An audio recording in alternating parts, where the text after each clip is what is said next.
Hello दोस्तों, स्वागत है आपके अपने चैनल टेक्निकल बिहार में।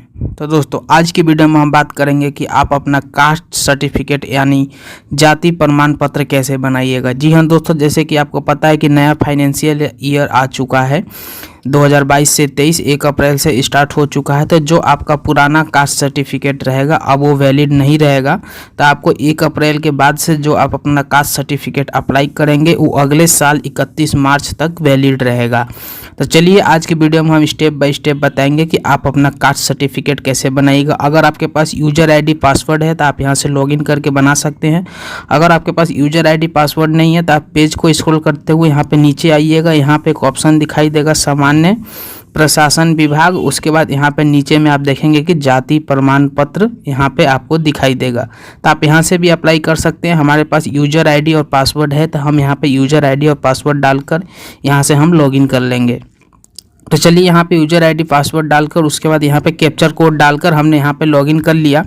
लॉगिन करने के बाद पेज का इंटरफेस कुछ इस तरह से होगा। इस पेज को आप इस तरह से देख सकते हैं। उसके बाद आपको यहाँ पे क्या करना है कि यहाँ पे आपको अप्लाई फॉर सर्विस पे क्लिक करना है। अप्लाई फॉर सर्विस पे क्लिक करने के बाद यहाँ पर दिखाई देगा व्यू ऑल अवेलेबल सर्विस। तो यहाँ पे बिहार के अंदर जितने भी ऑनलाइन सर्विसेज स्टार्ट है यहाँ पे सारा दिखाई देगा। तो आपको यहाँ पे कास्ट सर्टिफिकेट अप्लाई करने के लिए यहाँ पे राइट हैंड साइड में आपको सर्च का आइकन दिखेगा। तो आपको क्या करना है कि इस सर्च के आइकन पे क्लिक करना है और यहाँ पर लिखना है कास्ट। जैसे आप कास्ट सर्टिफिकेट यहाँ पर लिखिएगा तो यहाँ पे आपके सामने शो हो जाएगा कि यहाँ पे 3 प्रकार के आप कास्ट सर्टिफिकेट इशू कर सकते हैं। तो सबसे फर्स्ट टाइम जब आप इशू करेंगे कास्ट सर्टिफिकेट तो आपको RO लेवल मतलब रिवेन्यू ऑफिसर लेवल का कास्ट सर्टिफिकेट फर्स्ट टाइम आपको बनवाना होता है। तो जैसे आप उस पर क्लिक करिएगा तो इस तरीके से आपका खुल के आ जाएगा कि अनुसूचित जाति, अनुसूचित जनजाति, पिछड़ा वर्ग, अत्यंत पिछड़ा वर्ग और गैर आरक्षित यानी अनरिजर्व कैटेगरी के लिए जाति प्रमाण पत्र आप यहाँ से बनवा सकते हैं। तो इतने जातियों के लिए आप यहाँ से कास्ट सर्टिफिकेट बनवा सकते हैं। तो चलिए अब इस फॉर्म को हम स्टेप बाय स्टेप आपको फिल करके बताएंगे कि आप इसे कैसे भरिएगा। सबसे पहले आपको जेंडर सेलेक्ट करना है। उसके बाद आप अपने नाम के साथ कोई टाइटल लगाना चाहते हैं तो यहाँ पे चूज कर सकते हैं। उसके बाद नहीं तो आप इसे ऐसे ही रहने देंगे।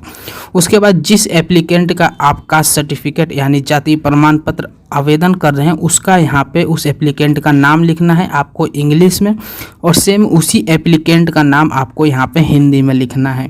उसके बाद उस एप्लीकेंट का फादर का नाम आपको यहाँ पे इंग्लिश में लिखना है और फिर उसके फादर का नाम आपको यहाँ पे हिंदी में लिखना है और फिर एप्लीकेंट के मदर का नाम आपको यहाँ पे इंग्लिश में लिखना है और फिर उसी एप्लीकेंट का मदर का नाम आपको हिंदी में लिखना है।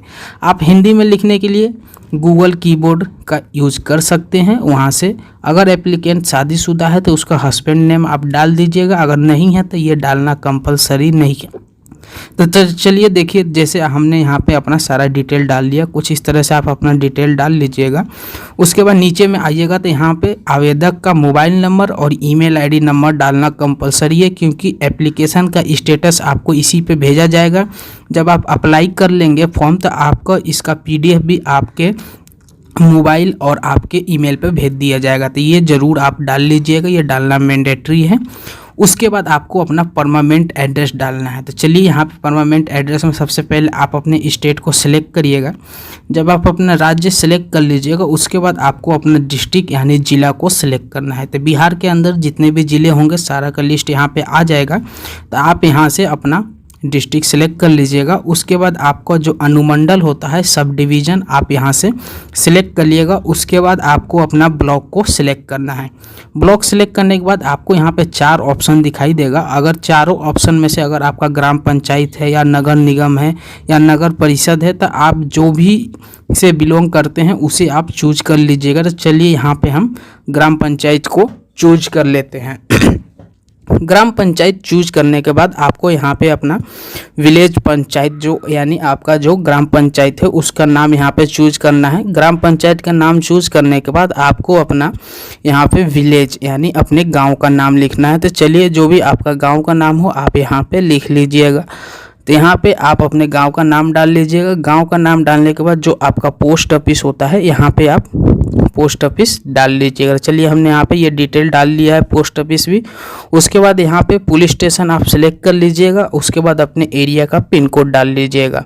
उसके बाद पिन कोड डालने के बाद आपको यहाँ पे अगर आधार नंबर डालना है तो डाल सकते हैं। आधार नंबर डालिएगा तो आपको OTP वेरीफाई कराना पड़ेगा और ये डालना मैंडेटरी भी नहीं है, तो आप इसे खाली छोड़ सकते हैं। उसके बाद यहाँ पे आपको परजेंट एड्रेस डालने के लिए अगर दोनों एड्रेस सेम है तो आपको इस टिक बॉक्स पे टिक मार देना है।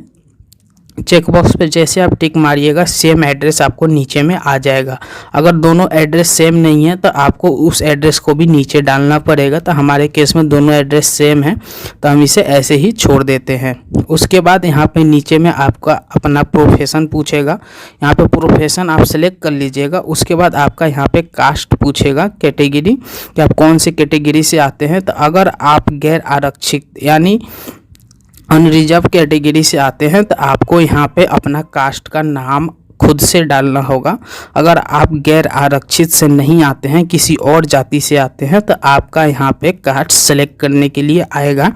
यहाँ पे आप अपना अदर डिटेल डालने से पहले आप अपना पासपोर्ट साइज फ़ोटो को अपलोड कर लीजिएगा। हमने यहाँ पे पहले ही कर लिया है। तो चलिए हम यहाँ पर अनरिजर्व कैटेगरी से आते हैं। तो यहाँ पे जो आपकी जाति होगी उस जाति को आपको यहाँ पे टाइप करके लिखना होगा। यहाँ पे चूज करने का ऑप्शन नहीं आएगा अगर आप अनरिजर्व यानी गैर आरक्षित जाति से हैं तो। उसके बाद आपको यहाँ पे सेल्फ डिक्लेरेशन यानी स्वयं घोषणा पत्र रहेगा। उसके बाद इसको यहाँ पे नीचे में आपको कैप्चर दिखाई देगा, आपको इस कैप्चर को डाल देना है। और कैप्चर डालने के बाद सबसे पहले आपको यहाँ पे ड्राफ्ट पे क्लिक करना है। अगर आप ड्राफ्ट पे क्लिक करते हैं और आगे के नेक्स्ट प्रोसेस में अगर आपका एप्लीकेशन फेल मार देता है या नेटवर्क प्रॉब्लम से किसी कारण एरर आ जाता है तो आपका अगर ये एप्लीकेशन ड्राफ्ट में इस तरह से सेव रहेगा तो आप यहीं से दोबारा एप्लीकेशन को खोल सकते हैं। यहाँ पे यही आपको सुविधा मिलता है कि पूरा डिटेल आपको नहीं डालना पड़ेगा। तो चलिए हमारा यहाँ पे ड्राफ्ट में सेव हो गया। और एक बार आप अपना जो डिटेल डाले हैं एक बार आप यहाँ पे चेक कर लीजिएगा कि कोई मिस्टेक हो तो आप यहाँ पे सुधार लीजिएगा। ऐसे आगे भी आपको सुधारने का मौका मिलेगा, लेकिन यहीं पे आप अच्छे से अपना डिटेल देख लीजिएगा। डिटेल देखने के बाद आपको पेज को स्क्रॉल करते हुए सबसे नीचे में जाना है और फिर से जो कैप्चर आपका था उस कैप्चर कोड को आपको फिर से फिलअप करना है। तो चलिए यहाँ पे जो कैप्चर कोड है इसको हम फिर से डाल लेते हैं। और कैप्चर कोड डालने के बाद आपको क्या करना है कि प्रोसीड के ऑप्शन पे क्लिक करना है। तो चलिए हमने यहाँ पे कैप्चर कोड डाल लिया और कैप्चर कोड डालने के बाद यहाँ पे हमने ड्राफ्ट में पहले ही सेव कर लिया था। तो अब हम यहाँ पे प्रोसीड के ऑप्शन पे क्लिक करेंगे और यहाँ पे जैसे आप ओके करिएगा तो आपका एप्लीकेशन का नेक्स्ट स्टेप खुल के आ जाएगा। यहाँ पे नेक्स्ट स्टेप में इस तरह से पेज आपके सामने आएगा। यहाँ पे आपसे बोलेगा कि आप अपना एक बार वेरीफाई कर लीजिए, अगर कोई गलती है तो एडिट कर सकते हैं, अगर सब कुछ सही है तो आप अटैच एनेक्सियर पर क्लिक कर आपको एक डॉक्यूमेंट को अपलोड करना पड़ेगा। तो चलिए हमारा यहाँ पे डिटेल सब सही है तो अटैच एनेक्सियर पे क्लिक करेंगे। उसके बाद क्लिक करने के बाद जो नेक्स्ट पेज खुल के आएगा आप यहाँ पे देख सकते हैं कि डॉक्यूमेंट यानी दस्तावेज में आपको क्या अपलोड करना है। यहाँ पे सारा लिस्ट दिया हुआ है, इसमें से कोई एक डॉक्यूमेंट आपके पास होना कंपलसरी है। तो चलिए यहाँ पे हम आधार कार्ड सेलेक्ट कर लेते हैं। उसके बाद चूज फाइल पे क्लिक कर आधार कार्ड को अपलोड करेंगे। उसके बाद सेव एनेक्सियर पर क्लिक करेंगे। जैसे आप सेव एनेक्सियर पर क्लिक करेंगे आपका जो डॉक्यूमेंट है सक्सेसफुली यहाँ पे अपलोड हो जाएगा। जैसे आप यहाँ पे देख सकते हैं दस्तावेज में आपने आधार कार्ड चूज किया था और आपने अपलोड कर दिया है। अब आपको यहाँ पे फाइनल सबमिट करना है। जैसे आप फाइनल सबमिट करिएगा आपका एप्लीकेशन यहाँ पे सबमिट हो जाएगा और आपके ब्लॉक के स्तर RTS काउंटर पे ये ऑनलाइन ही पहुँच जाएगा। और यहाँ पे बता दिया गया है कि आपका यहाँ पे 8 तारीख को आवेदन हुआ है और 25 तारीख तक आपका आवेदन स्वीकृत हो जाएगा। इसमें तकरीबन 10 कार्य दिवस लगते हैं। इसको फॉर्म को वेरीफाई कराने के लिए आपको कहीं भी जाने की ज़रूरत नहीं है। RTPS या अपने ब्लॉक पे ये 10 दिनों में ऑटोमेटिक वेरीफाई होकर अप्रूव हो जाता है और आप इसी साइट से दोबारा इसे डाउनलोड कर सकते हैं। तो इस फॉर्म को आप प्रिंट कर कर फ्यूचर के लिए रख सकते हैं। अदरवाइज आप प्रिंट नहीं भी करते हैं तो इस फॉर्म को आपके ईमेल एड्रेस पे भेज दिया जाता है। अभी हम आपको दिखाएंगे कि ये फॉर्म हमारे ईमेल एड्रेस पे भी आ चुका है।